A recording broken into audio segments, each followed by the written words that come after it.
ఎందుకంటే ఈ రోజు సిద్ధార్థ రెడ్డి గారు ఎదిగినాడు, చాలానే ఎదిగినాడు, పర్లే ఆడాడు గుర్తుపడతారు. ఈ బెంగళూరులో కూడా ఆడాడే సెల్ఫీలు అడుగుతారు నన్ను. కానీ నేను ఈ స్థానంలో నిలబడినా అంటే దానికి కారణం వైఎస్ జగన్మోహన్ రెడ్డి గారు, వైఎస్ఆర్ కాంగ్రెస్ పార్టీ. దాన్ని మర్చిపోతే ఎవరికి కూడా పుట్టగతులు ఉండవు. ఈ రోజు చాలా పార్టీలు అడుగుతాయి, ఏం సిద్ధార్థ మా పార్టీలో ఒక సభ ఎమ్మెల్యే టికెట్ ఇస్తామని.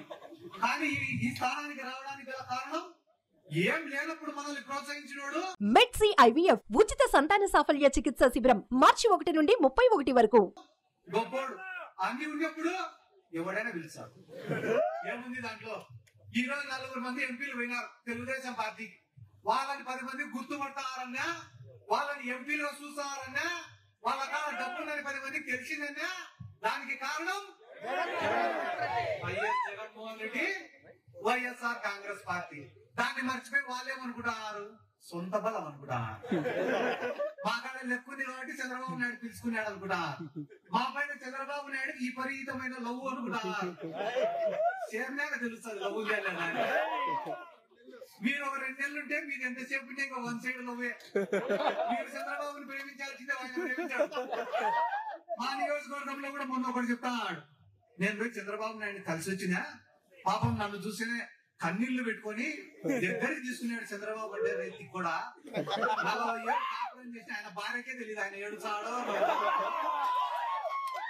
అట్లాంటి నిన్ను చూసి నవ్వుతాడంటే అయ్యే పని, ఏడుసాడంటే అయ్యే పని, ఎట్లా మీరు ఎవరు నువ్వు అంటే. ఇట్లాంటి వ్యక్తులందరూ పార్టీని విడిచిపెట్టి పోతే కూడా ఒకటి నేను చెప్పదలుచుకునేది ఏమంటే, మళ్ళా మీ కుటుంబం గురించే చెప్పాలన్నా.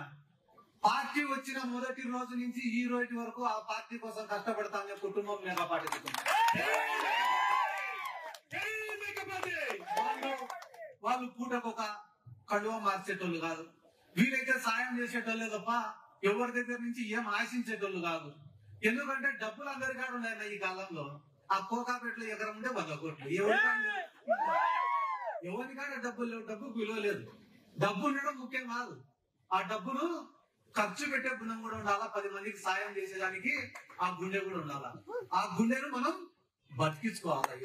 కాబట్టి అందరం కూడా మేకపాటి కుటుంబానికి అండగా నిలబడాల్సినటువంటి అవసరం ఉంది. ఆయన ఆ పక్క తెలుగుదేశం క్యాండిడేట్ ఎవరు నాకు తెలీదు.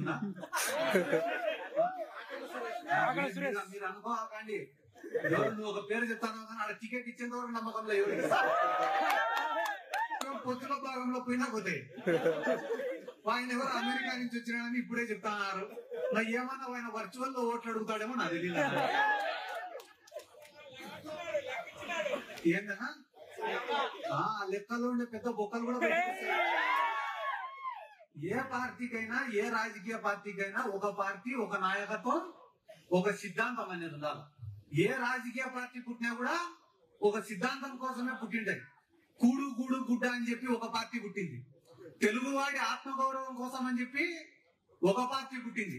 పెట్టుబడిదారులకు వ్యతిరేకంగా అని చెప్పి ఒక పార్టీ పుట్టింది. సమసమాజ స్థాపన అని చెప్పి ఒక పార్టీ పుట్టింది.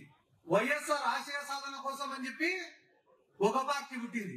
తెలంగాణ రాష్ట్రాన్ని సాధించడమే ధ్యేయం అని చెప్పి ఒక పార్టీ పుట్టింది. ఏ సిద్ధాంతం లేని పార్టీ కూడా ఒకటి ఉంది, అది జనసేన పార్టీ.